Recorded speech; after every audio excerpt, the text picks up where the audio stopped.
Canter series is finally starting. I was going to do this so much earlier. As you can see, now it's winter, it's cold, but I still like to film outside.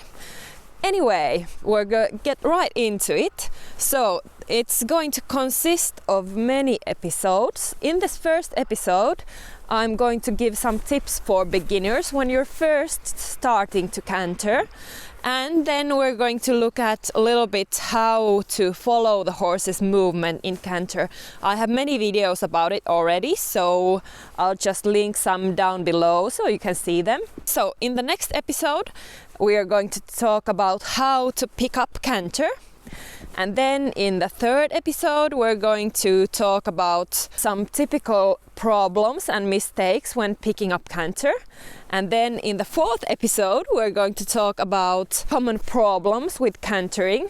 And then I'm probably going to do kind of a Q&A kind of thing. If you have some questions, or if you have some problems with cantering, then I can answer them. So now if you can think of any questions or any problems that you need help with, just comment down below in one of these videos, and then I will do the Q&A later and answer all your questions. This first video is going to be more for beginners. The best tip I can give you is to have a good experienced horse when you're first starting to canter, and then have a good instructor. Then most likely it's going to be fine. I know often riders can be a little bit anxious, nervous, a little bit scared about cantering. Most often it's us humans that make it such a big deal. For the horses it's not really that big of a deal. It's just the gait amongst other gaits, and horses really like cantering, and often it's very easy for them. Of course, depending on the horse, but it's not really that big of a deal unless we make it a big deal.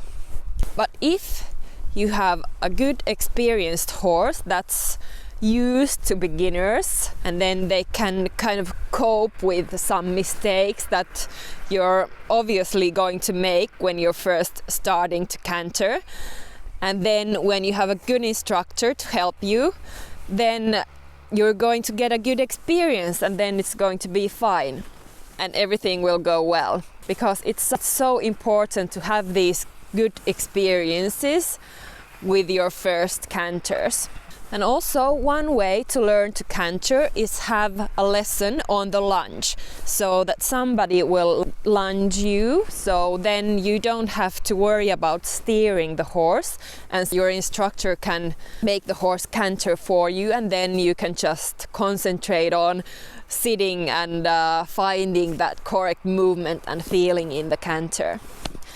So now let's talk about how to sit in canter, and I'm going to put a little clip from a video I've made earlier where we go over it a little bit.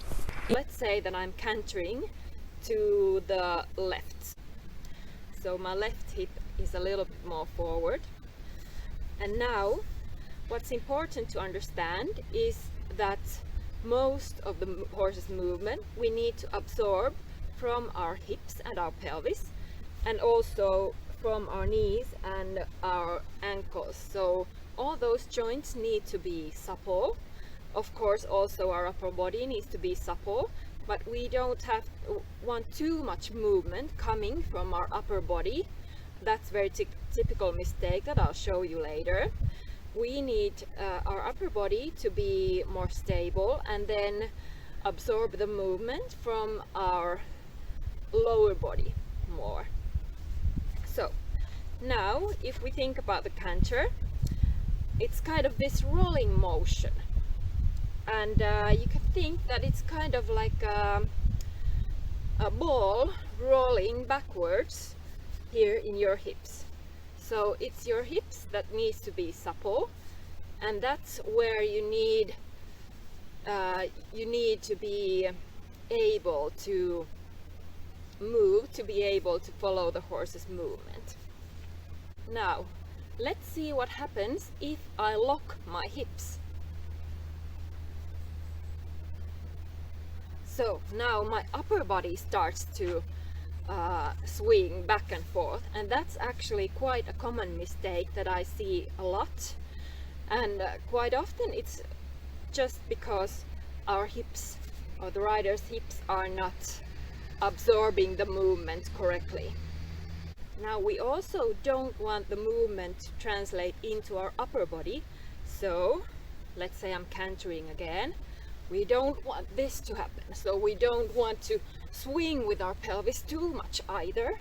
And we don't want our spine to go like this. So we want that stability in our upper body and in our core, so we can really move from our hips. And now let's see what happens if I lock my ankles. And again, this movement becomes really like jerky, if that's the right word, I don't know. So it's really like a block or a lock anywhere in this whole chain is going to affect your position and your ability to move with your horse. So you really need to have those joints supple. In canter, also in walk, the horse's head and neck move quite a lot. So it's so important that you follow that movement with your hands. So your hand is not rigid, because then you're going to restrict the horse's movement, and the horse most likely won't want to canter, but it's going to drop down into trot. So you want to have this little soft feeling of moving your hands toward the horse's mouth. I don't mean movement this much, this big, but just a little movement, just feeling the movement of the horse's head and neck, and not preventing that movement and not restricting that movement. So like I said, if you have questions about cantering, put them down below, and then I will get back to them in future videos. So in the next video we are going to talk about how to pick up canter.